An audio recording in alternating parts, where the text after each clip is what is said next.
Assalamualaikum warahmatullahi wabarakatuh. Selamat pagi, ya. Selamat pagi, selamat pagi di Indonesia. Kalau di tempat saya ini malam hari, tempat saya di malam hari. Pak Hafid Effendi, ya, Pak Hafid Effendi. Terima kasih sudah berkenan menyempatkan waktunya yang sangat mahal. Bapak itu bosnya di Pamekasan, pekerjaannya luar biasa sibuknya, tapi sebagai masih bersedia. Saya itu merasa beruntung punya tokoh-tokoh muda, ya, punya tokoh-tokoh Madura yang saya cukup bangga lah. Kalau dari ukuran umur, Pak Dr. Muhammad Hafid Effendi, MPD, ya itu bersedia. Karya-karya Bapak lumayan sekali, ya, saya menganggap ada briliannya Madura. Jadi kalau nanti Bapak berkenan, saya akan melimpahkan hasil penelitian saya 23 tahun bahasa Madura. Ya, sastra dan bahasa Madura. Sebab saya tidak akan menyerahkan kepada seseorang yang menurut saya kompetensinya itu nggak disebarkan. Jadi saya bukan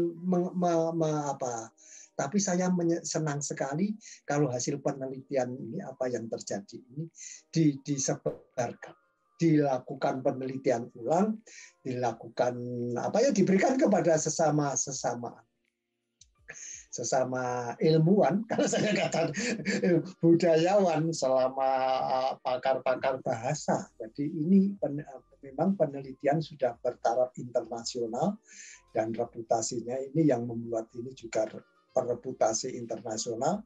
Saya melihat itu, saya kira IAIN, ya, IAUN Madura itu juga perlu membeli buku-bukunya William Davis, ya. The Grammar of Maduris, itu ya. The Grammar of Maduris itu memang harganya mahal ya kalau dirupiahkan ya. Tapi itu adalah termasuk penelitian atau grammar Maduris yang terbaik sampai sekarang ini. Sampai sekarang ini yang terbaik. Jadi saya kira ini hanya sebagai pembukaan Pak Muhammad Hafid ya. Jadi ini. Kemudian Din, coba Din CV-nya Din. Saya bisa membaca supaya juga ini. Nah ini Pak Muhammad Hafid, saya ini senang sekali ya melihat CV Bapak yang luar biasa ini sebagai tokoh muda ya, tokoh muda yang sekata karya-karya Bapak itu ya. Memang S1-nya di IAIN Madura Pamekasan ya, S1 bahasa Indonesia ya. Kemudian dilanjutkan S2-nya di Malang kalau nggak salah ya. Malang. Dan S3-nya juga di Malang. Ya, alhamdulillah sebagai orang muda sudah mencapai gelar doktor ya. Gelar doktor dalam usia yang relatif muda. Relatif muda ya. Nah, ini ya, saya pesan-pesan Pak sebagai orang tua. Sebagai orang tua itu memesankan. Ya, capaian itu jangan dianggap puncak. Capaian doktor ya.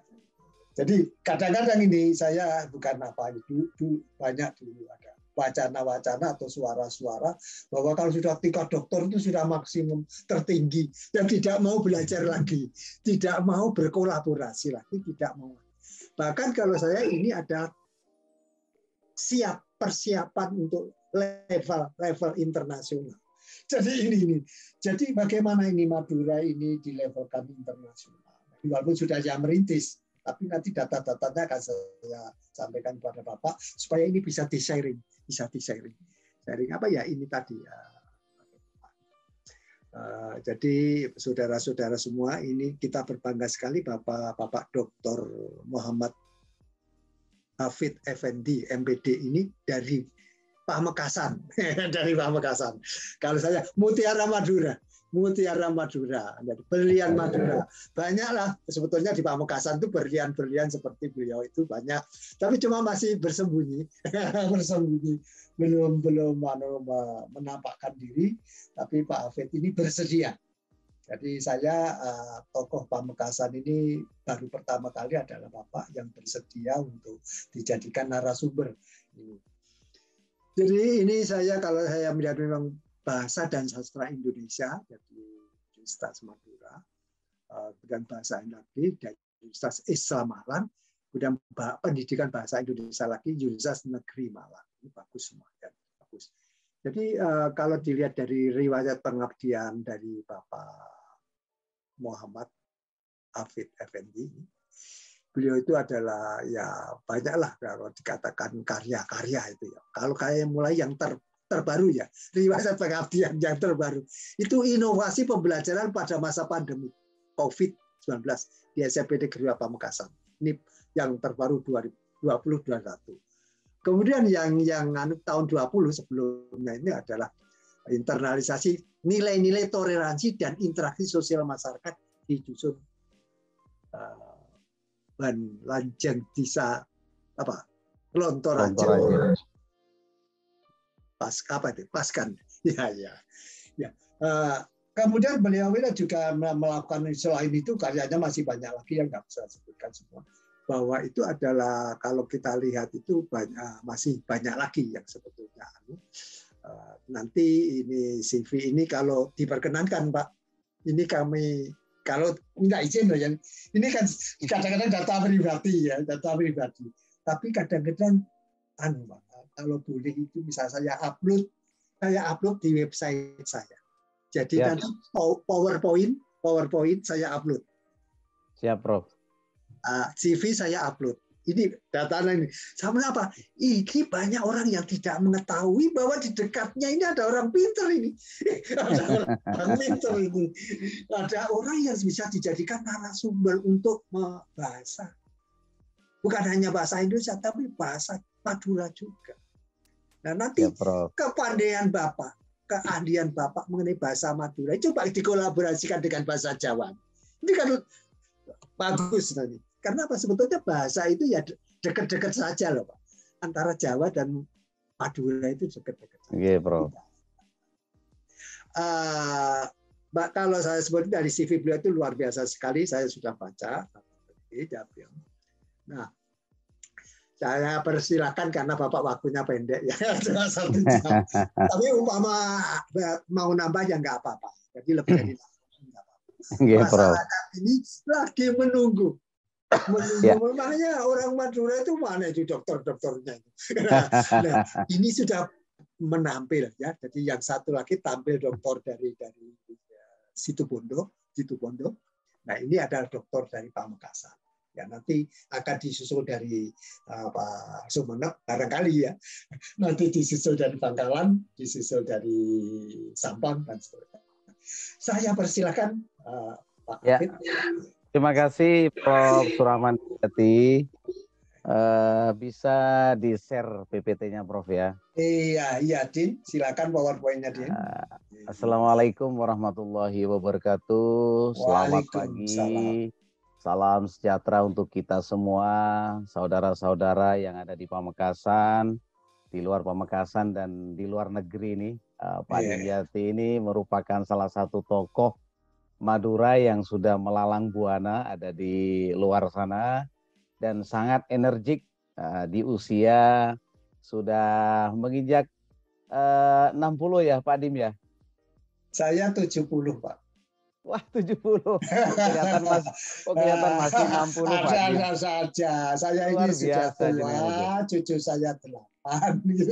Masya Allah, luar biasa Pak Dim. Saya 70, jadi bulan Desember yang lalu itu saya ulang tahun yang ke-70. Alhamdulillah. Alhamdulillah semangatnya sangat semangat muda Pak Dim ya, luar biasa. Ini semuanya ini titipan dari Alhamdulillah. Allah Subhanahu wa Ta'ala. Baik, silakan. Pak. Saya yang muda hanya bisa mendoakan mudah-mudahan Pak Dim di luar negeri sana sehat walafiat bersama keluarga dan tetap eksis untuk melestarikan budaya kearifan lokal Madura dan dengan tidak menghilangkan marwah Madura. Pak Dim di luar negeri sana luar biasa ini. Ya, terima kasih. Kesempatan yang diberikan kepada saya ini merupakan hal yang terhormat bagi saya. Pagi-pagi waktu Madura pukul 7 sudah lewat Pak Dim. menyisikan waktu untuk podcast bersama Pak Dim, sekilas tentang etnik Madura dalam sebuah potret ungkapan tradisional.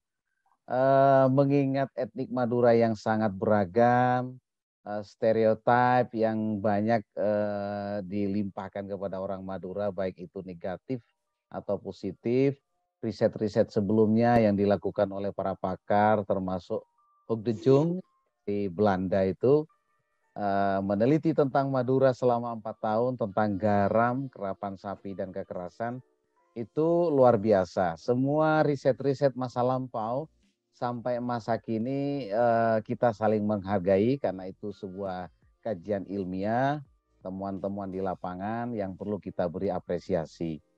Hari ini saya kebagian untuk bincang-bincang santai dengan Pak Dim ini yang sangat energik ini tentang identitas etnik Madura dalam sebuah ungkapan tradisional. Sebetulnya Pak Dim, ungkapan tradisional itu banyak di Madura, termasuk saloka gitu ya. Tetapi ini saya hanya memotret satu saja, ini sudah meluasnya bukan main Pak Dim. Iya, iya. Jadi kearifan lokal, warisan-warisan nenek moyang kita yang terpotret dalam sebuah karakter, katanya orang Madura itu beburukan becek Pak Dim, itu luar biasa penanaman pendidikan karakter orang Madura lewat ungkapan tradisional yaitu parebesan ya. Kalau bahasa Indonesianya peribahasa. Orang Madura punya parebesan. Jadi penelitian terdahulu, dalam kesempatan kali ini Pak Dim saya ingin mengungkap 3 poin. Yang pertama masalah pola pikir, yang kedua tentang sikap etnik Madura, yang ketiga penampilan fisik. Ini penelitian saya yang sudah tercermin ya, menemukan sebuah teori tentang etnik Madura masa kini ya. Memang mengalami proses transformasi Pak Dim dari masa ke masa. Beda masyarakat Madura yang tempo dulu dengan sekarang karena banyak mengalami proses transformasi. Baik itu dari mindset-nya, wujud berupa artefaknya. Sekarang rumah-rumah di Madura sudah bagus-bagus Pak Dim. Tetapi tidak meninggalkan marwah rumah tanian lanceng. Nah, ini sebagian ada masih ini, masih eksis ya. Di Madura, sebagian di perdesaan itu adalah rumah-rumah tanian lanceng itu yang merupakan warisan nenek moyang kita. Baik Pak Dim, saya ungkap satu dulu dari pola pikir etnik Madura. Pola pikir etnik Madura yang dulu tradisional sekarang sudah mengalami proses transformasi. Next, Mas Didin. Ini penelitian terdahulu yang saya jadikan pijakan. Alhamdulillah Pak Dim akhir 2021 menerbitkan buku penampilan etnik Madura Pak Dim. Yang kedua, 22 saya menerbitkan teori dan metode kajian budaya etnik Madura beserta pandangan orang Madura terhadap etnik Madura. Penelitian pertama itu memang pernah terkait dengan hal-hal tentang warisan budaya itu di Afrika melalui peribahasa juga dalam bingkai pengembangan keterampilan berpikir kritis. Ini juga di Amerika Serikat Pak Dim. Mungkin Pak Dim tahu Lewis itu tokoh Amerika di mana itu Pak Dim? Ya, saking luasnya Amerika kita itu juga bingung ya. Iya. Karena nama Louis itu sendiri kan banyak ya kalau Baik Pak Dim, saya belum pernah ke Amerika ini Pak Dim. Saya pengen kalau ke Arab Saudi sudah, ke Malaysia, Singapura sudah, di Amerika belum. Ya, nanti kita lihat berbagai kemungkinan ya, karena itu bisa saja dimulai dari kolaborasi ya, tapi kolaborasi dalam bentuk. Nanti kita runding setelah podcast ini. Baik Pak Dim. Hasil penelitian juga ini Mbak Harisa ini orang Indonesia juga tentang representasi kearifan lokal, tentang pesan dan strategi tapi beda lintas yaitu ada di kalau tidak salah di Jawa ini. Dan penelitian Suyitno juga ini mengkaji pesan budaya juga Using, etnik Using, bagaimana sikap budaya yang ada di Using.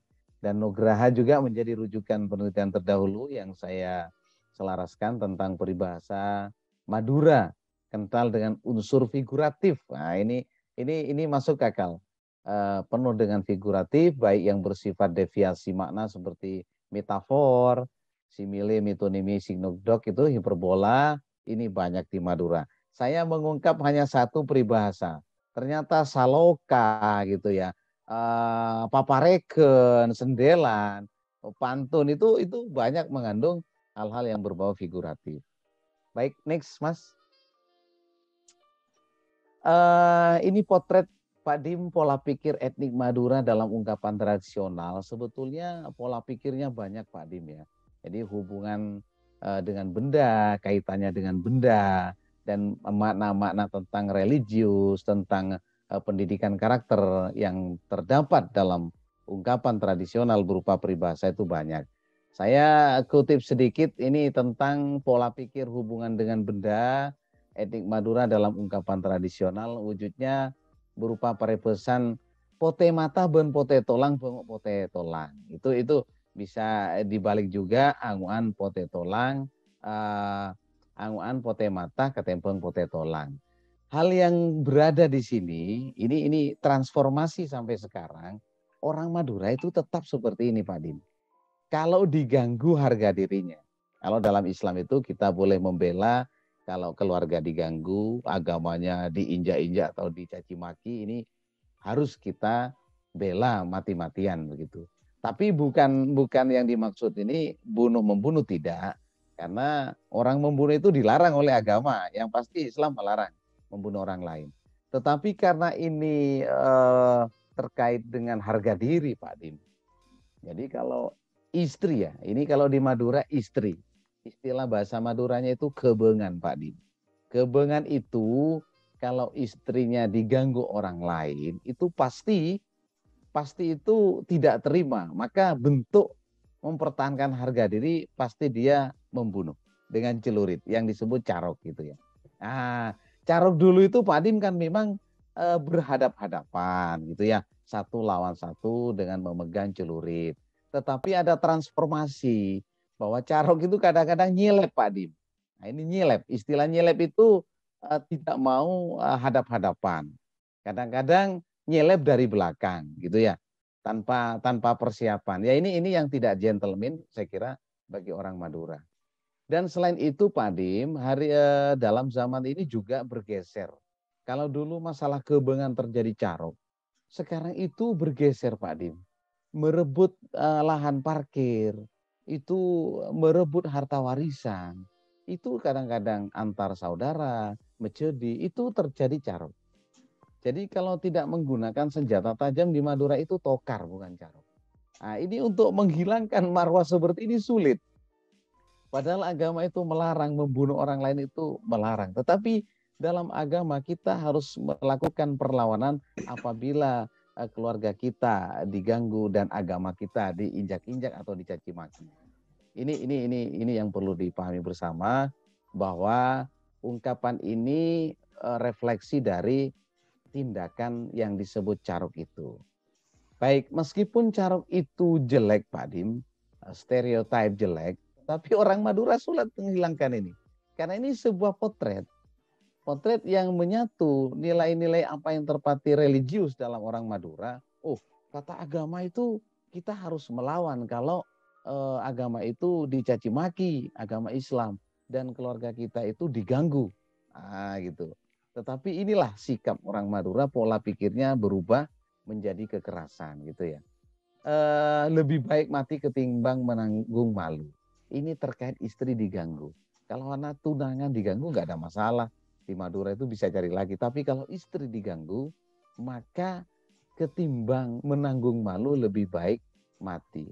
Bahkan sekarang itu banyak jargon-jargon yang beredar bahwa benireng mature mon lok lake. Ah, kata orang Bangkalan begitu Pak Dim ya. Lok lake kaki jimon bini ganggu orang lain. Nah, ini yang perlu kita cermati bersama. Kita berpegang teguh pada pendirian lebih baik mati daripada menanggung malu ini sulit dihilangkan di Madura Pak Dim. Oleh karena itu, berbagai riset dilakukan oleh para pakar, ya kebengan itulah asbabun nusulnya. Kebengan itulah asbabun nusulnya yang menimbulkan carok. Tetapi bergeser sekarang. Ya, rebut lahan parkir, kalah dalam pertarungan kepala desa atau bupati. Itu para orang belatir, para bajingan itu bersikap hal seperti itu. Jadi ini yang tidak bisa dihilangkan, Pak Dim. Tetapi nilai-nilai religius kita tetap tanamkan bahwa membunuh orang itu dilarang oleh agama. Next, Mas Tidin. Selanjutnya pola pikir etnik Madura yang berhubungan dengan ilmu pengetahuan. Jadi ini cukup banyak, Pak Dim. Saya mengungkap sedikit saja karena keterbatasan waktu. Data yang saya ambil ini ada melaateh. Ini ungkapan-ungkapan orang tua kepada anak cucu kita. Allah, melaateh nak anak roh. Terbuka itu mengkah, Pak Dim. Jadi orang maca sekalian bisa hafal, bisa ingat dalam ingatanmu itu. Karena pola ingatan anak sekarang beda dengan masa lampau, Pak Dim. Kalau orang-orang sepuh masa lampau itu memang daya ingatnya kuat, Pak Dim. Nah, anak-anak muda sekarang ini sekarang hafal besok lupa.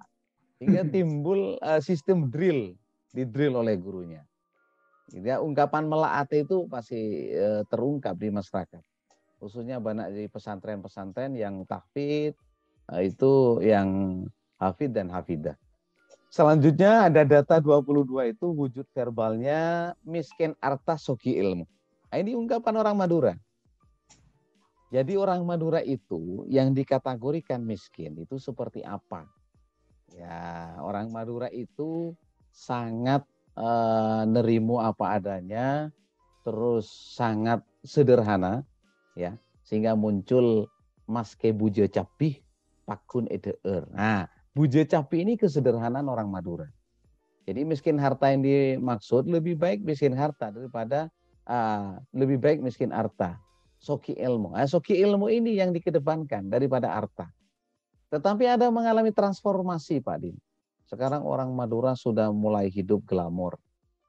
Jadi perhiasan itu menjadi perhiasan laki-laki Madura itu adalah perempuan, dan perempuan ini memiliki perhiasan yaitu banyak menumpuk harta kekayaan berupa emas. Nah, saya beri potret pertama orang Madura khususnya kaum Hawa apabila ada kondangan. Ini di pedesaan, Pak Dim, saya tidak berbicara di perkotaan. Di pedesaan itu masih belum mengalami transformasi, hidupnya mulai glamor. Jadi seolah-olah kita itu pamer-pamer kekayaan berupa emas. Jadi emas itu kalau ada kondangan, semoh ya, ada semoh, hitanan atau undang-undangan manten itu kaum Hawa banyak menggunakan perhiasan yang glamor. Orang Madura itu. Sampai viral itu Pak Adim di YouTube di mana itu orang Madura mengenakan perhiasan yang luar biasa banyak dengan mengungkapkan rasa dirinya, percaya dirinya bahwa inilah aku. Tetapi ini tidak menutup kemungkinan ada sisi negatifnya bahwa itu pamer harta. Juga di situ Pak Adim yang tidak bisa dihilangkan oleh kaum Hawa. Itu bagi yang punya Pak Adim. Kalau yang nggak punya ya diam saja gitu. Jadi perhiasan perempuan itu cukup pakai anting 2, kalung 1, cincin 1 gitu ya. Kalau sampai pakai cincin di hidung, di pusar sampai gelang di kaki itu berlebihan. Jadi aksesoris perempuan itu standarisasinya memang hanya cukup 1, gelang 1, kalung 1, anting 1 pasang, cincin 1 gitu. Sekarang mengeksplor semuanya melalui perhiasan. Itu kepuasan tersendiri bagi perempuan Madura dalam konteks acara-acara pasemuan atau mantenan gitu ya. Jadi soki ilmu di sini banyak orang tua Madura memondokkan anaknya sejak dini, lulus SD langsung dimasukkan ke pondok untuk mengenyam ilmu-ilmu agama. Ya, sehingga orang Madura itu kalau ke pesantren luar biasa. Lebih baik memilih pesantren. Banyak orang-orang Madura itu putra-putrinya disekolahkan kepada sekolah-sekolah swasta yang berbasis religius atau pesantren. Ya, karena mengedepankan nilai-nilai yang berkaitan dengan agama Islam, Ada tahfidz, ada hafidzah, terus pembacaan surat-surat pendek itu di awal pembelajaran. Beda dengan SD negeri gitu ya, yang sekarang sudah mulai menggiring ikut-ikutan untuk menyetarakan bagaimana program-program kurikulum yang ada di sekolah. Next, Mas Didin. Selanjutnya, Pak Dim, itu ada sikap etnik Madura dalam ungkapan tradisional. Jadi, parebesan itu ya merupakan wujud dari perilaku-perilaku sikap keberadaan fisik orang Madura. Di sini ada sikap etnik Madura. Mangku kakarsana Allah. Nah, ini pertanda bahwa orang Madura itu sangat religius. Falsafah orang Madura itu adalah apental sahadat, asapo iman, apajung Allah. Nah, itu secara religi. Apental sahadat, asapo iman, apajung Allah. Nah, dalam konteks itu mengandung metafor, Pak Dim. Kalau sudah apajung Allah, segala bentuk kehidupan, orang Madura itu pasrah kepada Allah. Tidak takut mati orang Madura itu, Pak Dim. Hanya takut lapar, Pak Dim. Betul itu. Kalau ada acara-acara apa itu bertanya, mana hidangannya? Kapan keluar hidangannya? Kalau sudah sate gule itu sangat memuaskan.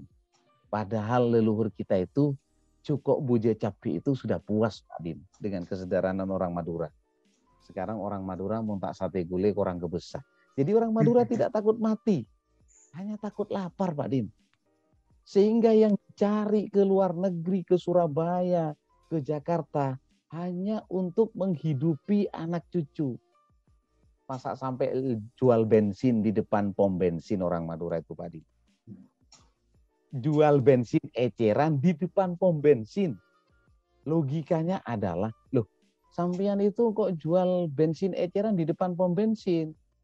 Loh, sampean kok negur saya, menyepelekan pekerjaan saya, bahwa ini potret selangkah lebih maju orang Madura itu.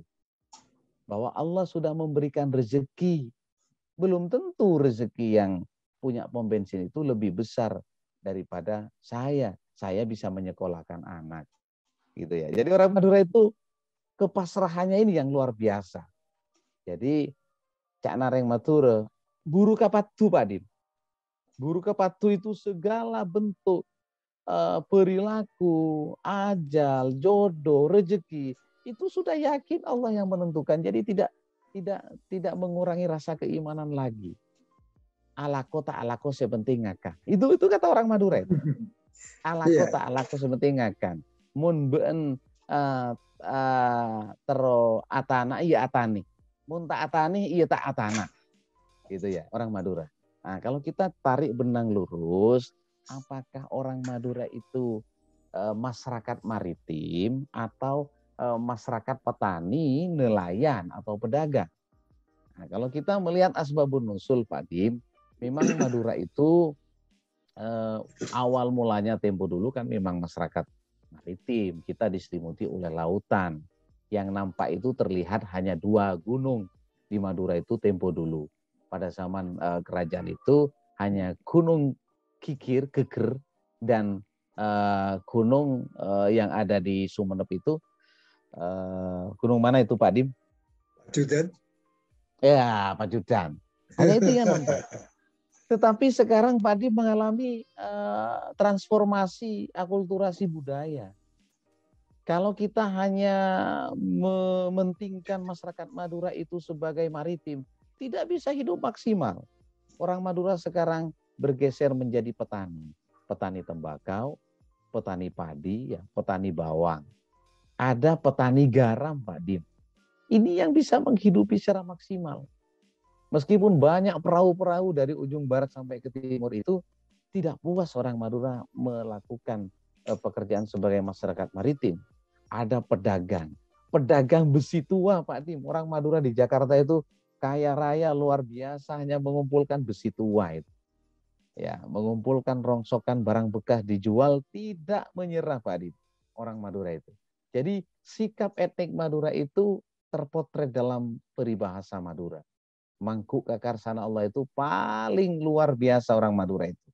Sehingga yang disebut abental ombo asapo angin sebagai masyarakat maritim itu dikolaborasikan dengan masyarakat religius. Ya, abental sahadat, bahwa masuk Islam itu kita baca syahadat, asapo iman, bahwa orang Islam itu harus yakin keberadaan Allah, alam semesta ciptanya, dan apa jung Allah. Semua rezeki, jodoh, kehidupan itu hanya Allah yang mengatur, dan tunduk tawakal tu Allah. Baik, next Mas Tidin. Selanjutnya ada sikap etnik Madura juga dibuktikan dalam ungkapan tade aing akili ka Allah. Nah, tade aing akili ka Allah itu betekena kana nuron dari reng tuana. Mun reng tuanya tujen nebinian, maka itu pasti putranya begitu. Sedikit banyak. Makanya orang tua berdoa mudah-mudahan karakter jelek saya tidak diturunkan kepada anak saya. Itu wajar. Itu wajar gitu ya, karena memang ada peribahasa tada aing akili ka Allah. Nah, watak anak merupakan turunan dari orang tuanya. Nah, seperti dalam bahasa Indonesia, buah jatuh tidak jauh dari pohonnya. Selanjutnya ada istilah cangkaro beto. Cangkaro itu kalau di Madura itu adalah sebuah apa itu Pak Dim? Cangkaro itu nasi yang dikeringkan lalu digoreng itu ya oleh orang Madura. Tetapi beda dengan cangkaro beto. Orang seta lebet brikeng di situ.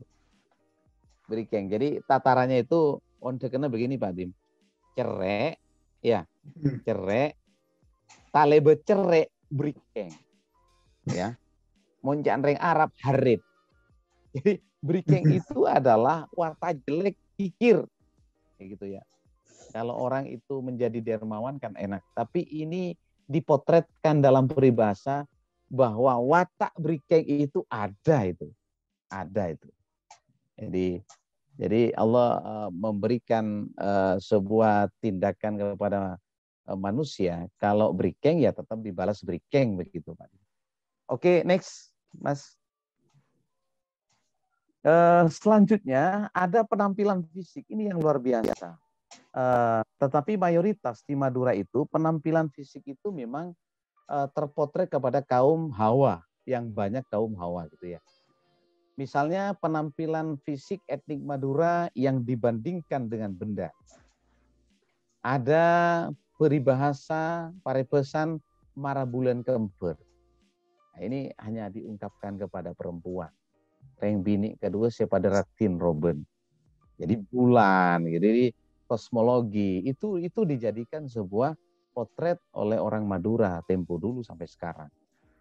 Jadi untuk mengungkapkan secara halus, konotatif, metafor kepada perempuan Madura itu sering orang-orang Madura itu menggunakan istilah itu kepada perempuan Madura. Pacelena neter kolenang, palembaya meltas pancelin. Nah, itu tidak sembarang orang memahami konsep itu, Pak. Jadi hanya orang-orang tertentu, kalau tidak diberi penjelasan tidak tahu. Bagaimana sih perempuan yang palembaya meltas pancelin itu? Bagaimana perempuan yang pacelena neter kolenang? Nah, itu ya. Bagaimana semua fisik perempuan itu terpotret dalam kosmologi, benda, lingkungan-lingkungan sekitar. Jadi kalau saya beri contoh lagi, semua bentuk fisik Madura itu ada yang terungkap ya, kelemahan dan kelebihan. Saya ungkapkan bagaimana kelemahan jelek orang Madura dalam fisik kita potret. Mata. Kalau mata sipit pasti peceng, reng betul. Matanya peceng. Murka itu bagus. Jadi antara plus minus, kelebihan, kelemahan itu ada potret pada kosmologi, pada benda-benda sekitar yang dibuat oleh orang Madura. Tidak jauh beda juga dengan bahasa-bahasa Indonesia dan daerah lain. Hanya mungkin agak berbeda ungkapan-ungkapannya gitu ya. Jadi leher yang bagus, itu diungkapkan sebagai agulu menceng, gitu ya. Kalau dai kita agak apa itu Pak Adim, genol itu sisi negatifnya, gitu ya. Jadi bibir akan bibir celuk seloni, gitu ya. Jadi ini elong narceng sama apa itu elong percap itu beda. Ya, kopeng koper gitu ya. Jadi kelemahan dan kelebihan itu diungkapkan oleh orang Madura dalam potret Paripesan Madura. Kita lanjutkan Mas Didin. Itu penampilan fisik. Ada penampilan fisik juga ya, dungandung bumi. Nah, ini kosmologi, dungandung bumi. Nah, para keker ojen. Kadang-kadang orang Madura itu biasanya orang tua ini ya. Kalau anak-anak muda yang usianya 20, 25 sulit menggunakan seperti ini Pak Din. Sulit, sangat sulit. Mahasiswa saya itu banyak yang tidak paham. Makanya kita harus melestarikan kearifan lokal ini kepada kaula muda Madura. Ungkapan-ungkapan ini harus tahu makna di balik ungkapan ini yang penuh dengan metafor, yang penuh dengan konotasi makna, gitu ya. Dungandung bumi, apa maksudnya dungandung bumi itu? Oh, para keker ojen. Jadi menjelang musim hujan. Ada pesan yang tersirat dan tersurat di situ bahwa orang Madura harus bersahabat dengan alam, turunnya ini ditentukan oleh kehendak Allah. Tetapi sekarang Pak Adim di Indonesia tidak stabil Pak Adim. Terkait musim penghujan itu kadang-kadang molor gitu ya. Kadang-kadang maju, yang diprediksikan oleh orang Madura dalam hitungan kuno itu kadang-kadang mundur. Biasanya bulan sekian hujan lebat itu mundur 1 bulan, 2 bulan. Karena apa? Karena kondisi bumi ini sudah tidak stabil begitu ya Pak Adi. Jadi sekarang banyak pemakaian lemari es, penipisan lapisan ozon itu, parfum dan AC itu kan itu juga mempengaruhi gitu ya. Semua adalah pasti ulah manusia gitu ya. Allah tidak akan berkehendak begitu kalau tidak ada apa itu hubungan kausalitas. Oh, sebabnya manusia begini sehingga terjadi gempa, sehingga terjadi musibah gitu ya. Baik Pak Dim, wujud verbal juga ada putak ialas. Nah, jadi orang Madura itu nggak ngerti kalau nggak dijelaskan apa itu putak ialas, bahwa orang itu banyak pengalaman. Makanya mohon maaf Pak Dim, mohon maaf ini Pak Dim, kalau sudah profesor itu kan banyak atau botak di depan atau di belakang Pak Dim. Jadi ini menandakan bahwa banyak pengalaman Pak Dim. Jadi potret profesor yang bentuk fisiknya begitu, oh ternyata ada di Madura, yaitu dalam ungkapan butak ialas. Orang yang banyak pengalamannya, bentuk fisiknya begitu. Oke, baik next Mas Didin. Sehingga ada temuan-temuan dalam pola pikir, pola sikap, dan keberadaan fisik itu, bahwa alam itu dipilih untuk menyatakan sebagai kebutuhan hidup manusia, sebagai inspirasi mengatasi kesulitan hidup. Jadi secara filosofis memang pola pikir etnis Madura ini secara ekonomi bahwa alam adalah sumber kehidupan. Tidak ada yang tidak bisa oleh orang Madura diolah. Garam, petani bawang, petani tembakau, gitu ya. Ini yang paling dominan di Madura adalah petani tembakau. Jadi kalau sudah musim tembakau itu ada hal-hal yang kontrastif di Madura itu kadang-kadang, mohon maaf Pak Din, ya biasa enggak pegang uang, pas pegang uang banyak itu kayaknya kadang-kadang orang Madura itu ada karakter berfoya-foya, kadang-kadang ada itu. Itu yang perlu kita hindari dan tidak seperti masa lampau Pak Din. Penghasilan tembakau itu mengalami pasang surut. Ya, kemarin itu murah, 1 kilonya nggak sampai 40. Jadi orang banyak nggak bercocok tembakau. Nah, ini sudah diinstruksikan, dilarang merokok. Ayo kita jangan tanam tembakau. Tapi di satu sisi butuh Pak Dim. Karena orang Madura itu penghasilan terbesar daripada padi, bawang itu kalah ke tembakau. Jadi ada tanah di Sumeneb itu berapa kapling yang tembakaunya mahal. Memang tanahnya harum itu. Itu sampai sekarang masih eksis Pak Din. Di kalau nggak salah jalur-jalur Blutoh itu ada beberapa kapling yang tembakau itu dihargai mahal karena tanahnya harum betul itu tembakaunya. Nah, ini terpotret sejarah masa lampau katanya sih. Katanya dulu memang ada transit pada raja-raja itu menumpahkan parfum katanya sehingga tanahnya harum sampai kepada tembakaunya itu enak. Ini enggak tahu mitos pengukuhan atau bagaimana Pak Adi. Jadi hasil temuan pola pikir itu dengan alam, hubungan dengan benda, hubungan dengan ilmu pengetahuan, itu terpotret dalam peribahasa Madura. Jadi jangan sepelekan bahwa ungkapan para nenek moyang kita, para leluhur yang tercantum dalam peribahasa, itu memang menggambarkan kehidupan. Ya, ini yang perlu kita pahami. Next Mas Didin. Baik, untuk pola pikir. Selanjutnya juga ada temuan, ada cermin perilaku dalam kehidupan. Ada sumber penghasilan, tadi ada terpotret. Ada sumber pendidikan karakter. Jadi setiap buku ajar, baik SD, SMP, SMA di bahasa Madura itu, ada beberapa kalimat di awal bab yang mencerminkan pendidikan karakter. Atau disebut beburukan becek. Atau disebut Pak Dim itu ungkapan sebagai cap-ocapen. Mon kenangena orang cek kenengi. Lakoni kenangena. Nah ini beburukan becek lakoni kenangena. Kalau bukan bidangnya jangan digarap. Kalau bukan tempatnya jangan ditempati atau jangan diduduki. Itu akan terjadi masalah. Gitu ya. Itu akan terjadi masalah. Oke. Selanjutnya, jadi perbandingan dengan benda ini menggambarkan perilaku sosial etnis Madura dalam kehidupan sehari-hari. Perbandingan dengan benda menggambarkan benda tertentu sebagai sumber pengetahuan. Dan pola pikir perbandingan dengan benda ini menanamkan pendidikan karakter.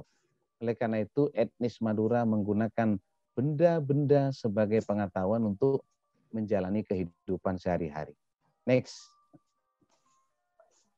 Selain itu juga ada temuan dalam pola pikir. Next, Mas. Ya, pola pikir sebab akibat. Itu juga ada, Pak Dim. Dan ada temuan sikap.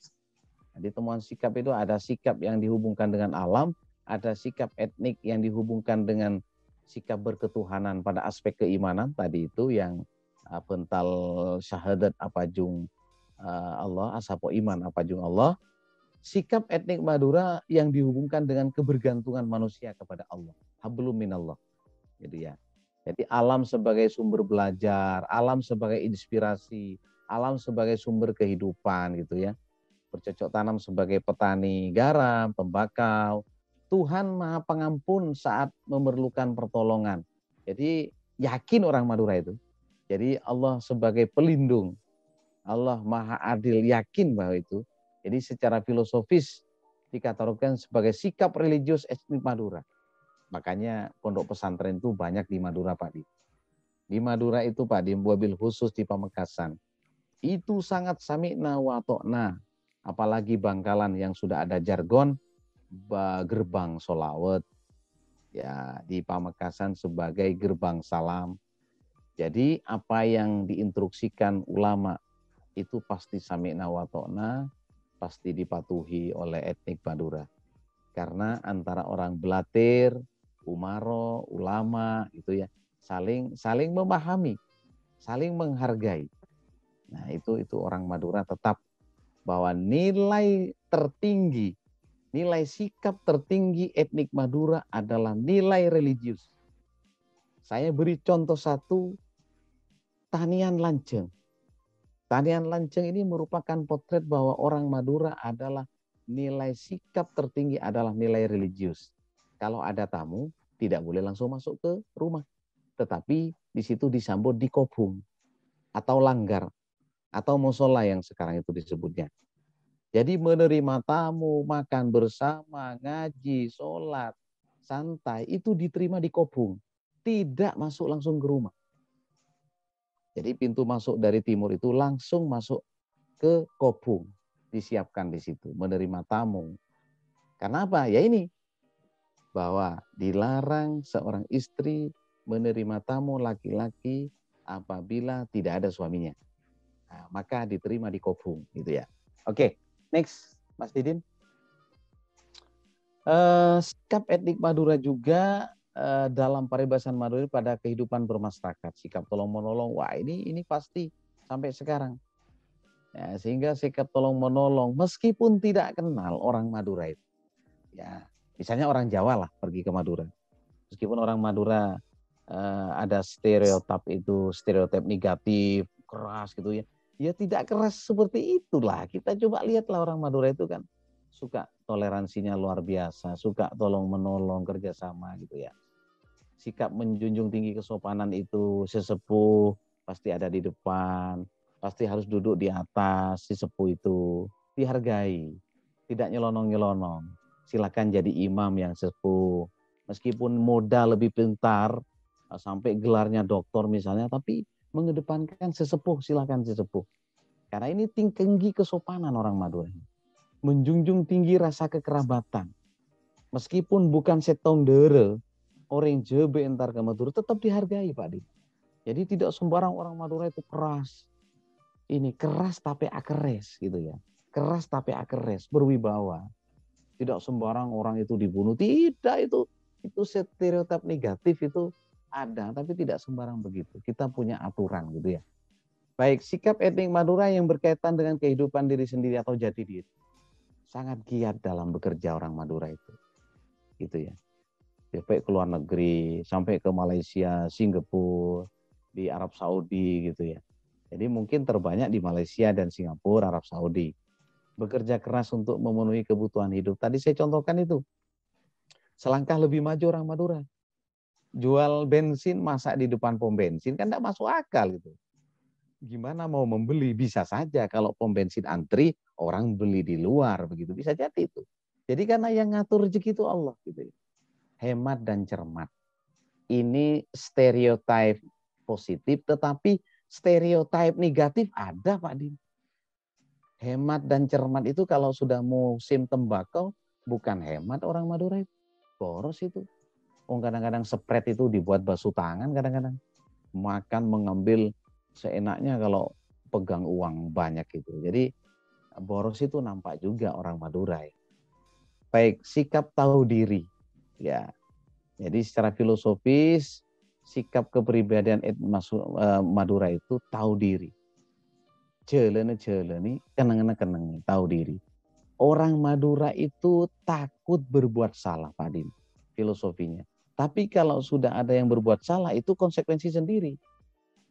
Jadi saya katakan tadi, tidak semuanya stereotip positif itu ada pada etnik Madura. Negatif pun ada. Negatif pun ada, Pak Din. Ini. Saya beri contoh yang negatif. Ya, kita tidak boleh tersinggung bahwa orang Madura itu punya juga sisi stereotip negatif. Cengkal ben pengko. Cengkal ben pengko itu sulit kita hilangkan. Saya beri contoh. Soroce muang sarka, sampah di tempat ini masih saja diberi sampah oleh orang Madura itu. Sampai saya tahu di Pamekasan itu, tempat di perkotaan yang dibuangi sampah oleh salah satu masyarakat diberi kejingan Pak Dim, diberi gambar kuburan Maletako. Itu masih ada sampahnya. Atau pada akhirnya hilang itu. Jadi jangan buanglah sampah pada tempatnya. Jangan buang sampah di sini.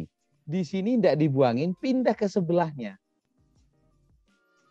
Ayo, kita belak-belakan saja. Ini stereotip negatif ya. Kita harus menghindari. Lampu merah Pak Dim. Ada rambu-rambu lalu lintas. Lampu merah kadang-kadang ini diabaikan oleh orang Madura. Setelah dikejar oleh polisi, lalu diberhentikan. Mohon maaf Pak, saya tidak tahu kalau Bapak ada di pos polisi. Kalau saya tahu, saya berhenti lampu merah. Katanya begitu. Jadi orang Madura itu sangat berkelit. Sangat berkelit di situ. Ya ini mungkin yang menjadi hal humoris di situ orang Madura. Abek pengko ya. Cengkal kadang-kadang. Sorocek lakon ya lakon. Ini kadang-kadang yang sulit dihilangkan oleh etnik Madura. Kita lanjutkan Pak Dim, Mas Didin. Selanjutnya adalah sikap etnik pada sikap dalam hubungannya dengan berketuhanan. Tadi sudah ada bahwa keyakinan Tuhan sebagai penguasa alam itu yakin orang Madura. Dan sikap etnik Madura dihubungkan dengan kebergantungan manusia kepada Tuhannya. Tadi itu mangkuk kekarsana Allah ya. Kalau orang Madura itu sudah berikhtiar, berusaha, mentok, tetapi gagal dalam kehidupan. Apa kata orang Madura, Pak Dim? Orang Madura mengatakan, elah cong, ben lepa pasrah, ben le toles tanang pada soji, ben tak kira tetiri ya. Nah, itu orang Madura begitu. Kalau kamu sudah berusaha berikhtiar, kamu ingin jadi pejabat, ternyata kamu tidak jadi, cukup jadi ustadz di pondok. Ah, itulah garis tanganmu. Harus pasrah. Akhirnya nerima orang Madura itu. Oh iya. Bahwa Allah itu memberi rezeki itu melalui pekerjaan. Ya inilah kapasitas saya. Jadi cita-cita itu tidak harus tercapai. Dan orang Madura menyadari bahwa kalau cita-citanya tidak tercapai itu, oh, ke abelika keris tangan. Abelika patuh anteng sepo Padin. Jadi itu menyadari orang Madura. Oke, next. Mas Didin. Selanjutnya pada sikap etnik, ini poin ke-8. Sikap etnik dalam peribahasa itu ada sikap tolong-menolong ya.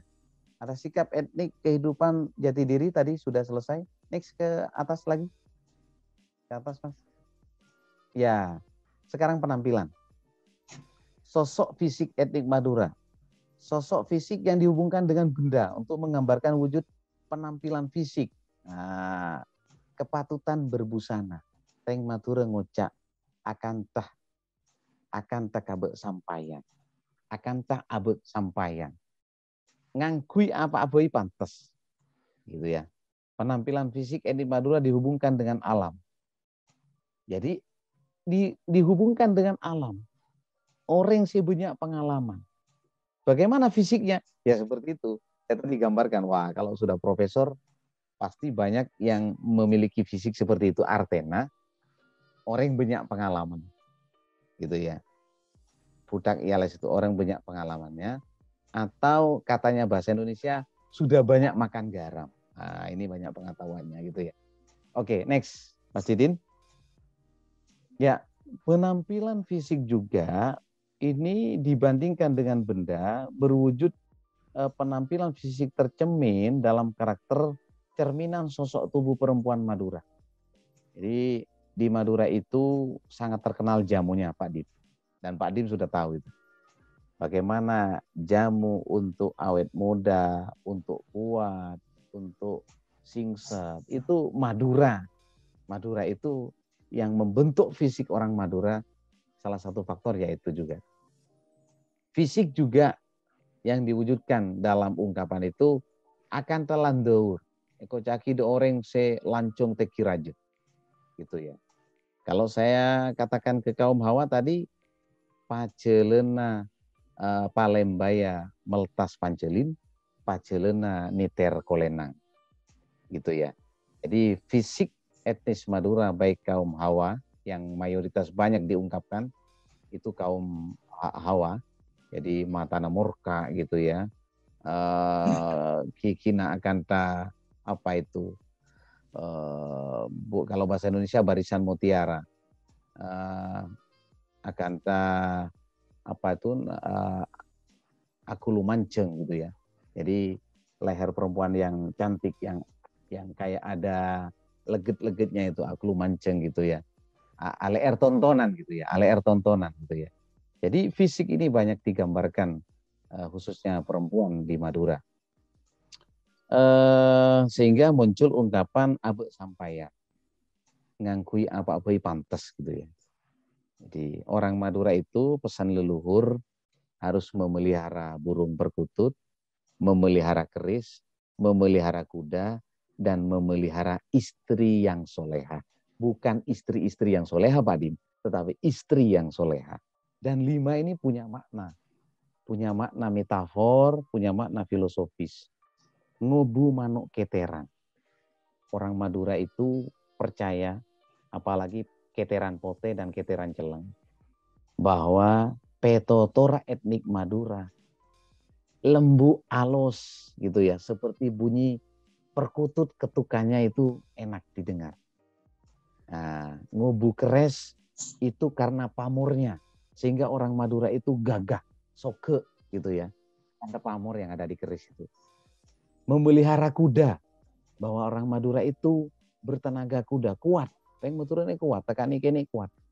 Ya macam-macam, beda kuat ke malo, beda kuat ke tenaga gitu ya. Jadi orang Madura itu direfleksikan memelihara kuda. Para ulama besar di Madura itu mayoritas punya kuda. Apakah kudanya warna putih atau hitam, itu melambangkan sosok kekuatan gitu. Sosok kekuatan dari ulama Madura. Yang terakhir adalah istri yang solehan menjadi cerminan semua umat manusia. Khususnya etnik Madura, banyak laki-laki mendambakan istri yang soleha, tawaddu, patuh kepada suaminya, tak banyak kuli, tak banyak tengka. Itu yang dijadikan sebuah bentuk pesan-pesan leluhur. Bagaimana kalau 4 itu tidak memelihara salah satunya? Ya tidak apa-apa. Yang penting memelihara istri yang soleha. Tak andi keres, iya andi manuk perkutut gitu ya. Tidak harus semua. Itu kan pesan saja. Nah, namun leluhur kita itu menyampaikan kepada pemimpin Madura. Pemimpin-pemimpin Madura itu harus punya burung perkutut, memelihara keris, kuda, dan istri yang soleha. Itu Pak Dim. Next, Mas. Terima kasih banyak. Ini yang terakhir mungkin ya. Penampilan fisik Madura yang dibandingkan dengan alam. Ini alam dan benda membentuk karakter etnik Madura, gitu ya. Alam, benda, lingkungan akan membentuk karakter dari etnik Madura itu. Memang dilantumkan orang Madura itu keras. Ya keras tapi akres. Mengapa dikategorikan keras? Karena dikelilingi oleh lautan. Kalau kita berbicara dekat pantai, pesisir, kalau dengan suara tidak lantang, itu tidak akan kedengeran. Jadi orang Barenta dengan orang pegunungan di Pakong sana, beda cara bicara. Beda cara bicara. Ini kita melihat aksentuasinya bicara itu keras. Gitu ya. Orang-orang yang dekat pesisir itu pasti itu. Karena hempasan angin yang diselimuti oleh ombak itu tidak kedengeran kalau hanya berbicara pelan-pelan. Tapi di perkotaan tenang, halus, santai. Lebih halus lagi, ritmenya dipanjangkan orang Sumenep gitu ya. Semakin ke barat misalnya Pak Dim, ini kan semakin agak menyingkat kata dan agak kasar ya. Ya Pak Dim ya. Mohon maaf Pak Dim ya. Kalau ke Sampang, ke Bangkalan ini kan banyak menyingkat kata dan agak kasar kadang-kadang. Kakek lo ngerti kakek dia. Nah gitu ya, kadang-kadang begitu ya. Baik, kita lanjutkan. Nah, saya kira cukup ini Pak Dim, ini buku saya yang terakhir Pak Dim. Terima kasih banyak bincang santainya pagi ini, hari Ahad kata orang Madura. Semoga penuh berkah Pak Dim. Meskipun sedikit bagaimana etnik Madura, kesimpulannya adalah bahwa benda, lingkungan, alam itu membentuk karakter etnik Madura. Jangan hanya kita telan baik-baik bahwa etnik Madura itu keras tapi akres, berwibawa. Mengapa kita keras suaranya? Ya karena ada di sekitar lautan. Jadi kalau di pinggir pantai itu tidak kedengeran kalau tidak keras suaranya, kenceng, agak banter katanya orang Indonesia secara nasional ya. Terima kasih Pak Dim. Ini secercah. Ya. Ini luar biasa Pak Muhammad Hafid Effendi. Jadi ini memang menarik sekali ya. Jadi setelah Bapak mengungkapkan peribahasa yang anak-anak muda, ya Bapak sudah sampaikan tadi, anak-anak muda yang sekarang ini, yang level mahasiswa ya, tidak semuanya sih mungkin ya, banyak yang sebagian dari mereka tuh apa itu? Jadi menunjukkan bahwa kita harus mencari cara. Jadi pada waktu kita seperti ini, podcast atau bincang atau apa ya, ini kita itu sebetulnya bukan hanya materi yang Bapak sampaikan itu luar biasa, sudah sistematik, sudah dilihat dari hasil penelitian-penelitian dalam dan luar negeri, membanding-bandingkan. Bahkan kalau saya lihat tulisan-tulisan Bapak di tempat-tempat yang sudah di CV itu, saya melihat itu. Ini adalah cara-cara strategis. Bagaimana kita bisa mempertahankan, memperkaya kalau perlu. Kalau tidak, kita ini akan digerus, Pak. Ini bukan kira-kira, sudah dapat dipastikan. Dan ini kekhawatiran kita itu bisa muncul kalau kita tidak bangkit kembali. Kita tidak. Kenapa saya ini tidak mau putus asa? Saya tidak akan pernah putus asa selama hayat masih di kandung badan. Saya tidak punya rasa ini sudah pensiun, sudah tua, sudah kok masih kok nggak wirikan saja. Nah, jadi ungkapan begini, ini saya sambil podcast ini juga sering. Sebetulnya agama kita itu apakah agama? Saya kira yang dikatakan beribadah itu bukan hanya ini sholat, puasa, zakat, umroh, haji, atau bersedekah. Bukan hanya itu saja. Sebetulnya sampai tadi yang Pak Hafid menuliskan tadi, mengungkap kembali peribahasa-peribahasa yang sudah pernah ada. Dan bagaimana ditulis kembali, bagaimana itu bisa dikenal anak-anak muda. Itu kita harus pakai cara-cara berbagai strategi. Apakah kita buat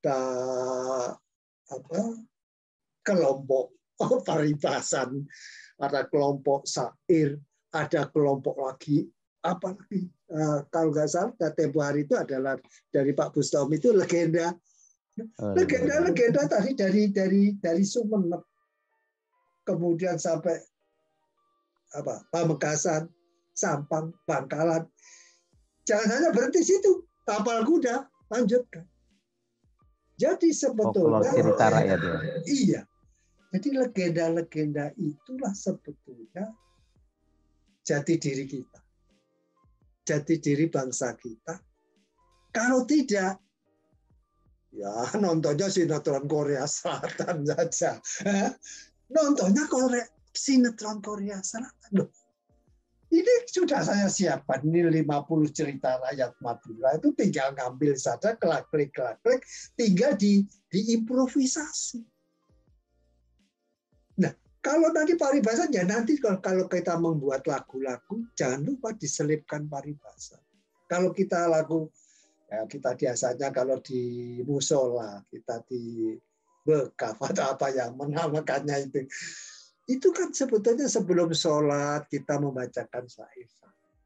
Nah, syair-syair ini kalau perlu ditulis, bukan hanya tulisan saja, tulisannya tulisan yang benar. Jadi kita harus memulai dengan cara penulisan bahasa Madura yang benar. Penulisan bahasa Madura yang benar. Nah, di HP saya ini, ya HP saya itu pernah saya minta dikirimi. Yang mengirim kepada saya itu aplikasinya itu Pak Fendi dari situ Bondo. Tapi karena Pak Fendinya menggunakan Android, saya menggunakan iPhone. Duh, kok nggak bisa dibuka. Jadi saya kayaknya harus menggunakan masih mencari cara lagi. Iya. Nah, saya sendiri kalau menuliskan bahasa Madura, walaupun saya sudah meneliti sampai 23 tahun, 27 tahun sekarang ini. Ya, rencananya masih akan terus, insya Allah ya. Itu memang kita itu harus membetulkan cara penulisan Madura harus dibetulkan, dan saya alhamdulillah akhirnya kok ada kesepakatan itu ya, walaupun lama tapi akhirnya ada kesepakatan untuk penulisan Madura yang benar.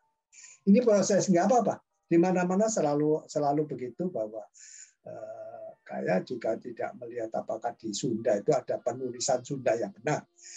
Kalau di Jawa itu kan penulisan bahasa Jawa yang benar. Orang Jawa itu kadang-kadang tulisnya juga beda-beda. Jadi Supomo. itu di Jawa Tengah menulisnya Supama, tapi membacanya Supomo. Tapi ada juga orang-orang yang nggak tadi karena tidak ada upaya penyamaan. Tidak ada upaya penyamaan. Jadi kayaknya ini bahasa Jawa Timuran. Kalau saya kan mengatakan bahasa Jawa Timuran, bahasa Jawa Tengahan. Sebetulnya ada bahasa Jawa lagi yang mendekati perbatasan dengan Jawa Barat, dengan Sunda. Itu bahasa Jawa yang mulai di Pekalongan, Purwokertoan. Purwokerto. Itu bahasanya berbeda, tapi kayaknya itu juga harus dilestarikan. Karena masuk ke berangkat lagi ada Cirebonan, ada bahasa Sunda ya. Ada bahasa Sunda, kemudian juga ada Baduy. Kok ada Baduy? Ada Baduy luar, ada Baduy dalam. Teman saya ini Profesor William Davis itu begitu semangatnya. Jadi umurnya itu 30 tahun. 30 tahun terus-menerus penelitian Indonesia. Jadi dimulainya itu memang bahasa Jawa. Kemudian ketemu saya itu mencari orang Jawa, ya ketahui ya saya Jawa, istri saya Madura. Dia bilang gitu. Wah, akhirnya saya bisa dua-duanya. Ya nggak apa-apa dua-duanya. Wah, terus saya bilang kamu ini bayar 1 dapat 2.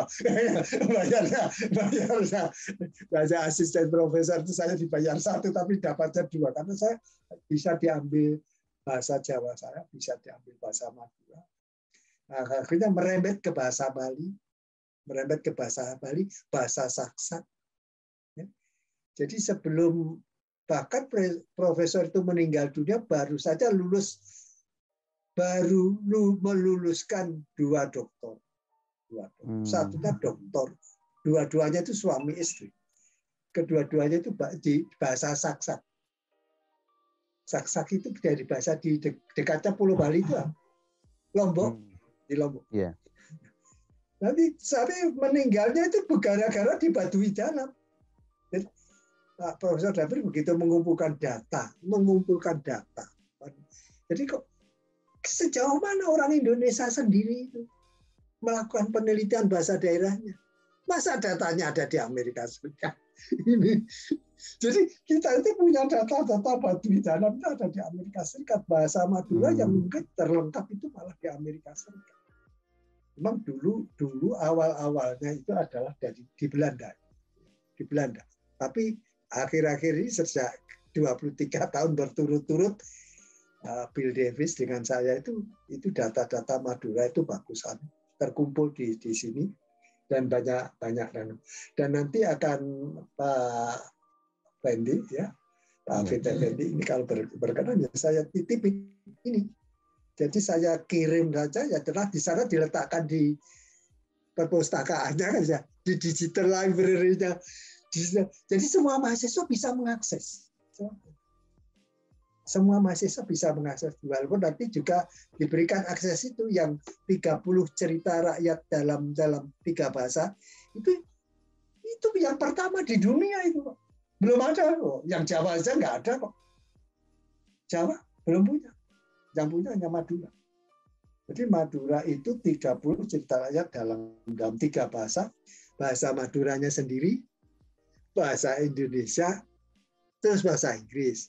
Nah, bahasa Inggris ini kalau yang melihat orang Spanyol berubah jadi bahasa Spanyol. Kalau yang melihat orang Perancis berubah jadi bahasa Perancis. Jadi ini ya software terakhir itu menguntungkan. Jadi saya kira ini intinya Pak kita lanjutkan. Jadi ini bukan suatu akhir, tapi nanti melalui komunikasi kita akan berkolaborasi. Kita akan mencari cara bukan hanya soal Madura, soal sastra dan budaya itu masih, kalau sastra dan budaya Madura itu ada legenda, ada ini dan itu. Itu mari kita tulis tentang cara-cara yang lebih bagus, kolaborasi yang lebih bagus dengan sistem yang lebih bagus. Saya kira begitu saja Pak Anu. Siap. Maaf, saya. Semoga saja ini bermanfaat untuk semua. Amin Pak Dim. Ya. Makasih Prof. Ya, sama. Bisa ketemu di lain kesempatan, Bro. Iya. Assalamualaikum warahmatullahi Waalaikumsalam wabarakatuh. warahmatullahi Ya, wabarakatuh. selamat pagi dan salam sejahtera untuk kita semua. Makasih, matur selangkung, Bro. Thank you, pada.